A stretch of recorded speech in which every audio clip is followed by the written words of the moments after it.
नमस्कार दोस्तों।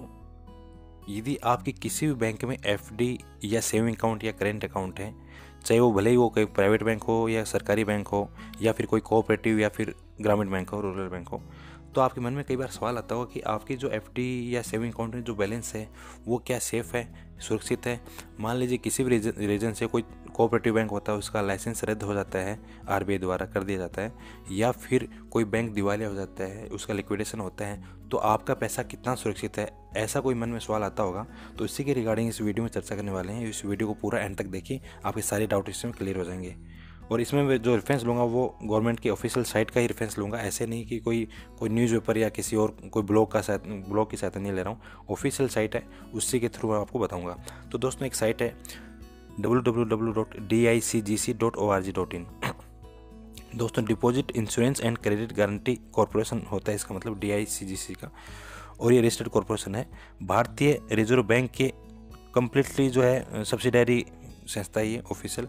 तो इसकी साइट्स का रेफरेंस लेके हम ये सारे डाउट्स क्लियर करने वाले हैं। भले ही आपकी एफडी हो या सेविंग अकाउंट हो, रूल वही रहेगा आपके लिए।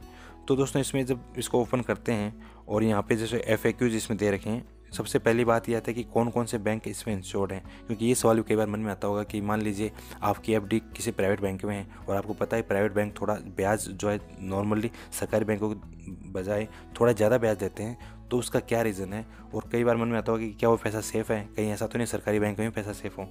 तो दोस्तों उसमें बता दूं आपको मैं, सारे बैंक्स अभी जो हैं वो उसमें कवर्ड हैं। सारे कॉमर्शियल बैंक और विदेशी बैंकों की ब्रांचेज जो इंडिया में है वो भी इसमें कवर्ड हैं। और कोऑपरेटिव बैंक, सभी कोऑपरेटिव बैंक इसमें, चाहे स्टेट, सेंट्रल या प्राइमरी कोऑपरेटिव बैंक, सभी इसमें कवर्ड हैं। और अर्बन कोऑपरेटिव भी इसमें कवर्ड है। रूरल जो बैंक हैं, RRB जो जिनको बोलते हैं, ग्रामीण बैंक, वो भी इसमें कवर्ड हैं। बस इसमें सिर्फ सोसाइटीज़ जो हैं वो कवर्ड नहीं होते। प्राइमरी कोऑपरेटिव सोसाइटी जो बनाई रहती हैं वो नहीं है, बाकी कोऑपरेटिव बैंक इसमें कवर हैं। तो दोस्तों ये तो बात हुई कि कौन कौन से बैंक कवर हैं। फिर बात आती है कि इसमें कितना पैसा इंश्योर्ड है अपना। ये सवाल भी कई बार मन में आता होगा। मान लीजिए आपके सेविंग अकाउंट में 50,000 रुपये पड़े हैं और आपके 50,000 के 2 FD हैं, या आपकी कोई RD भी चल रही है बैंक में, मंथली आप SIP की तरह जैसे 1,000 रुपये 2,000 रुपये महीने कटवा रहे हैं, तो वो भी चल रही है, तो आपका पैसा कितना सुरक्षित है। तो दोस्तों इसमें जो नया नियम है वो ये है कि मैक्सिमम डिपॉजिट जो इंश्योर्ड रहता है वो होता है 1 लाख का।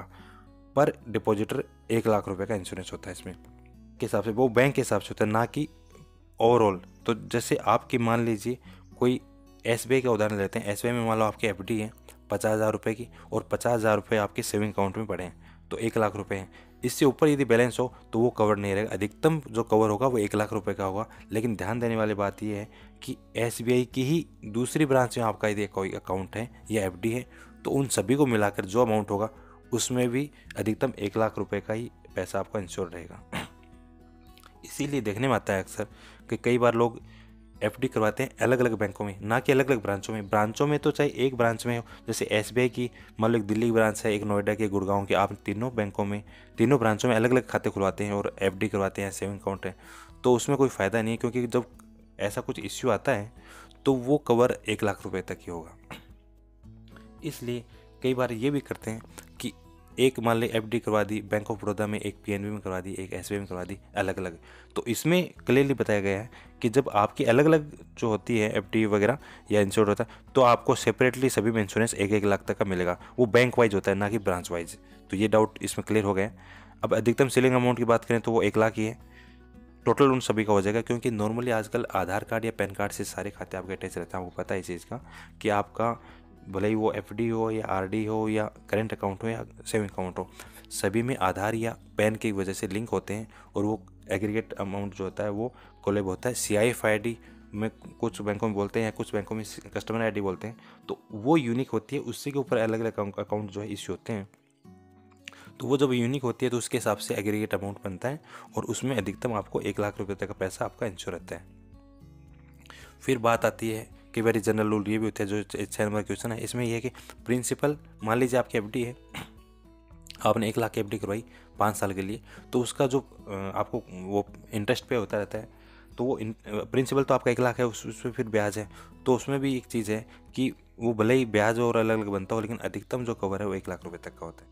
तो उम्मीद करता हूँ वीडियो आपको अच्छा लगा। यदि वीडियो अच्छा लगा होगा तो वीडियो को लाइक करें, शेयर करें अपने दोस्तों के साथ में, और ऐसे वीडियो देखने के लिए चैनल को सब्सक्राइब करें। मिलते हैं नेक्स्ट वीडियो में, तब तक के लिए थैंक यू एंड बाय।